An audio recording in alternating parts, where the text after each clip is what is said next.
As Indonesia's new president gets to grips with the job, he makes the decision to devolve significant powers to the regions. Unfortunately, decentralisation made the work of the Ministry of Forestry and the Ministry of Environment and our own work a lot harder.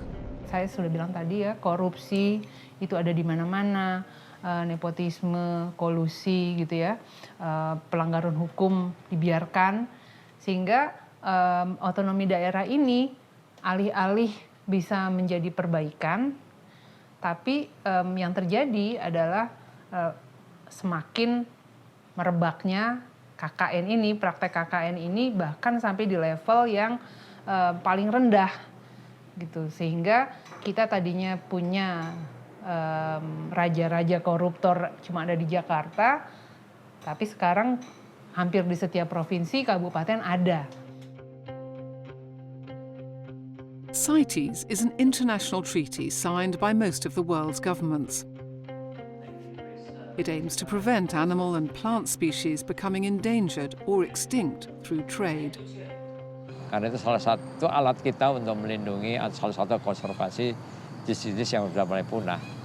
Karena itu diakui secara internasional dan diverifikasi. Ada forumnya di internasional ya, itu. Dan kita juga harus memberikan laporan. Jadi bagus. The NGOs have an appointment to meet the new Minister of Forestry. He was running late, and suddenly he came out of his office, realised we were there, and he basically said, "Walk with me, Faith. Walk and talk. Tell me, what is it? What do you need?" By the time we got into the lift and downstairs, his car was waiting, and I hadn't quite got to my point. And so we jumped in the car. My colleague was in the front. I wanted a commitment from him that he would unilaterally list Ramin on CITES Appendix 3. And I explained to him, by doing this, there would be some oversight, there'd be some regulation, there'd be something there that would exist to be able to try and control this hemorrhaging of this valuable timber from the park. And he agreed. I realised then I needed more than just his word. I rummaged around in my handbag and I found this napkin and a ballpoint pen, and I got it out and I got him to sign to that commitment. I was thrilled. We got to his appointment. I got out of the car, and that was it. It was job done. The government announces a moratorium on the logging of Ramin. And a few months later, as agreed by the minister, lists Ramin on Appendix 3 of CITES. The Malaysian government responds by submitting a reservation. A reservation is a mechanism enabling a CITES member country not to observe or comply with part or all of an Appendix 3 listing. Ramin trees grow in the coastal peat swamp forests of Borneo, Sumatra and peninsular Malaysia. Since the 60s, Malaysia's timber industry has been based on the logging and processing of Ramin, a strong blonde hardwood. Malaysia's annual available supply of Ramin for processing is reduced by around 80% in the last 10 years. Despite this, however, exports of Ramin from Malaysia, sawn timber and finished products have increased significantly in the last couple of years. Of course, they suddenly had a good supply of cheap, illegal timber coming across from neighbouring Indonesia. By 2001, we were very keen to follow the trail, the Ramin trail, you might call it, for the Ramin that's been illegally logged in Indonesia. We knew a lot of that was being smuggled into neighbouring Malaysia. Malaysia had a very big timber industry, and Ramin was a key species in that. So we decided to start looking at the supply chain and the smuggling routes that Ramin was taking to get from Indonesia to Malaysia. After 18 months of investigations and months of putting the information together, EIA and Telapak release a follow-up report.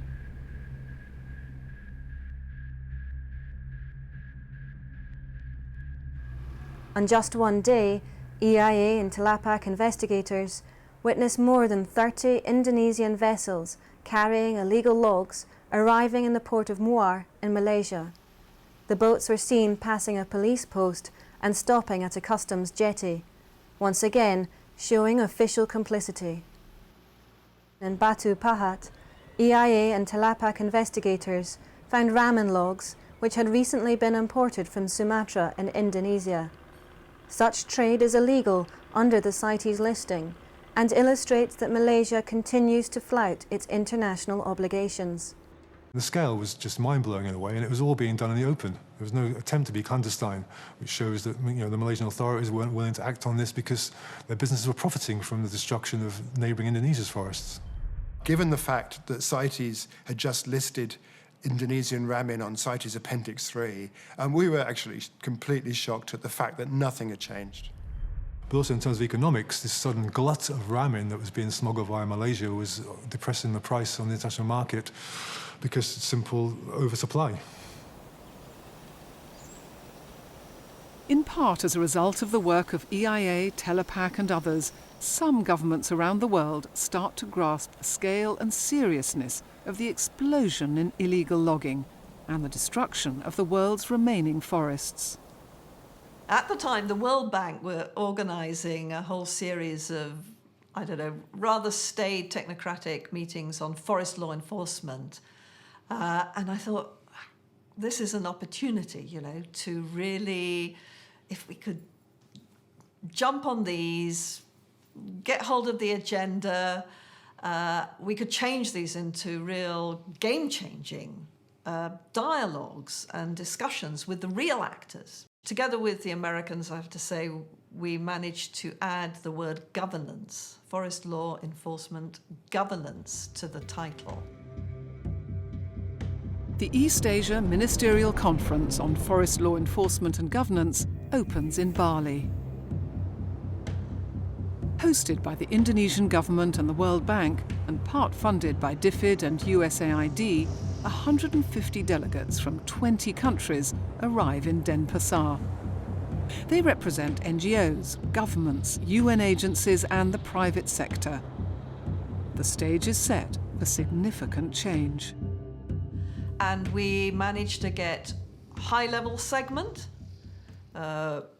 where consumer countries like the UK and the US and Europe would send high-level representation, because we reckon we were part of the problem, as well as top-level government officials from Indonesia, from China, and to have a large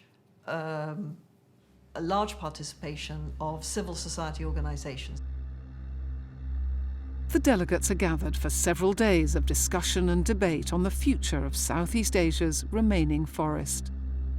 So at the end of the first day, we were all hanging out and swimming. Some people were having drinks at the bar, and there were televisions around the place, and we suddenly realised that there was something extraordinary happening. And suddenly on the TV screens, we witnessed what people all over the world were witnessing, which was the Twin Towers coming down. It was 9/11, and we were shocked, absolutely shocked. Almost immediately, the Indonesian police arrive. They surround and seal off the conference hotel to protect the delegates inside. And so at that moment, it was decided that the high-level segment would be pulled forward, we would shorten the conference, but that no one would abandon the conference. Indeed, none of us were able to leave the hotel anyway for the next 24 hours. And so the conference carried on. In the spirit of global unity, all but one of the participating countries, including China, sign a declaration of undertaking and intent on forest law enforcement and governance. It becomes known as FLEG. Malaysia refuses to sign. So the conference went way beyond trees. It was to actually address the core issues of corruption, land rights, tenure. It was looking at illegal trade, illegal logging, but it went way beyond the trees. And that was really significant. By having these issues out in the open, we are actually getting governments to acknowledge that there was a problem in the first place. A couple of months later, the Indonesian government implements a log export ban. From this point onwards, only sawn or processed timber can legally be exported from the country. This was definitely good news, but as with all these things, would it be enforced would be the question. The big problem and the big loophole in all of this was that although this ban was for exports from Indonesia, it was still legal for Malaysia to import the logs. Can I welcome everybody to this signing ceremony? The UK and Indonesia signed the Memorandum of Understanding. They've been negotiating for over 2 years. The purpose of the MOU is to cut or curtail any involvement that the UK might have in the destruction of Indonesia's remaining forests. The MOU was a great idea. And what it was the UK saying, look, Indonesia, you don't have to do this on your own. You know, the UK was part of the problem as well. And that MOU basically provided a way forward to look at this issue from both ends. Smile. However, the MOU also includes some aspects of trade. And this puts the European Union's nose out of joint. Trade was a European Union issue and responsibility, not a member state responsibility at that time. However, it obliged them to engage and to look at what they would do to control the illegal timber coming into their bigger area from tropical forests across the world, including Indonesia. Embarrassed by further video investigations by EIA, Telapak and others, Malaysia's federal government introduces a ban on the import of logs from Indonesia. Dan ini sebetulnya merupakan cikal bakal atau salah satu contoh di mana negara konsumen dan negara produsen bekerja bersama gitu loh, mempunyai legislasi yang saling melengkapi untuk mengatasi illegal logging dan perdagangan kayu ilegal antar negara atau cross border. But the Malaysian decision did not apply to the province of Sarawak in Malaysia, which is on Borneo. And so the land route for smuggling of logs across from Kalimantan, which is Indonesian Borneo, across into Sarawak, Malaysian Borneo, remained open.